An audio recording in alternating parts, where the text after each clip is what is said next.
Micron stock is modestly up 5.52% in the pre-market session of today, the 5th of May 2025. According to Daniel Finn AI comprehensive analysis, it has a 42.32% probability of outperforming the S&P 500 over the next 3 months. Not so volatile. And we have here on its 4-hour chart. I'm not sure this is reflecting what's going on. It is, yeah, it is somewhat reflecting what's going on. Yeah, it is. So this is the 4-hour chart. It's a lot more active than the daily chart. Here we can see that the trend since at least since early April has been a bullish one. That's continued to print higher highs and even extrapolated to print even higher highs.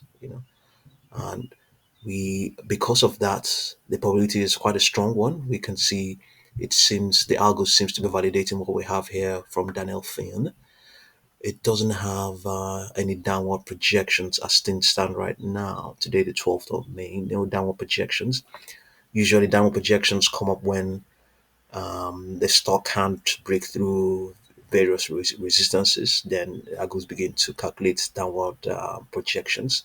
But because it has been able to break through a couple of resistances, maybe the algos deemed it necessary to project higher highs. Yeah, we have, let's see now, it's trading at at around $90 or thereabouts. So we have only 91.74 on this 4-hour chart. So we could equally go and have a look at its 4-hour chart and see, daily chart and see what's going on. So the line trend is a bearish one, sufficiently bearish. Here we also have, okay, here we have a downward projection. Let's see, we have downward projections. Let's see what we have.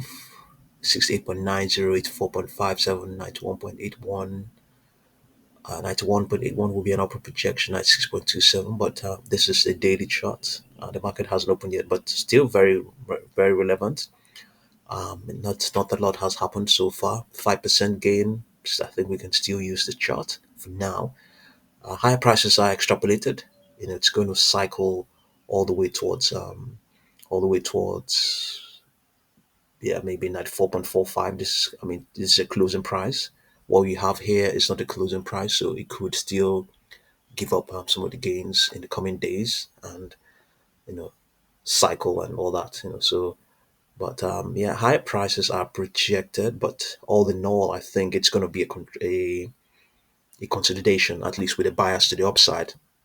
This is an extrapolation. It does not mean this is what's going to happen. There's a lot coming out from the U.S. administration that can influence the direction of a lot of stocks. So Micron is trading pretty much like a Mag 7 stock. So it is highly dependent on the broader economic dialogue, the broader economic news, the news that's coming out from the U.S. administration. So and also there was other fundamental issues the company is dealing with. But if anything, going by the extrapolations we have here, it's a consolidation to with a bias to the upside for the stock. Let's see now on the weekly chart.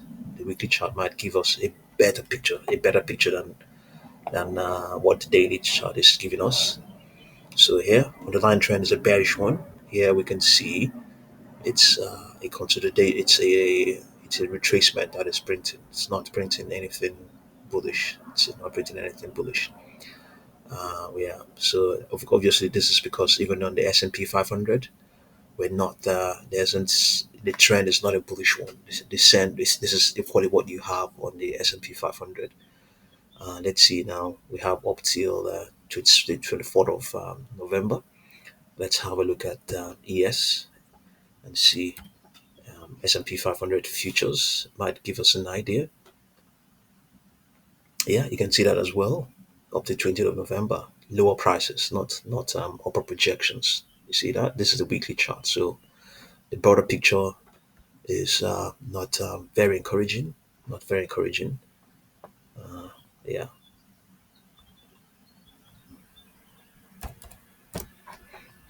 Not encouraging at all. Not really encouraging. We have here downward projection of yeah, you can believe that 41. We have 13.34, 13.34, 41.39. Really scary. Yeah, yeah. So in any case, in the very short term, it's especially on the 4 hour chart. The extrapolations to the upside strongly bullish. Higher prices are projected up till Wednesday the Wednesday the 21st of May. So I think we all have to really get be really active with our positions. We at various times things will look up, at various times things will look down, look bad, or look down or look bad, as the case may be. So we don't have to be totally passive. If you want to be passive and want to be averaging down, then it's up to you as well. But the other things we can equally do, given this negativity, we can equally go ahead and look at options and look at the options and see how we can take advantage of some of the some of those positions. We can sell out of money calls, out of money puts, because the broader picture, the broader outlook is not a bullish one. So there might be things to be done, even if the stock is not going to deliver what we're expecting. There's still opportunities in the options. That's why they are called options. They are options, extra options. So indeed, also it may not be easy for you to sell some of those contracts, but just see what you make of them. I will continue to update you. Thank you very much for watching this video.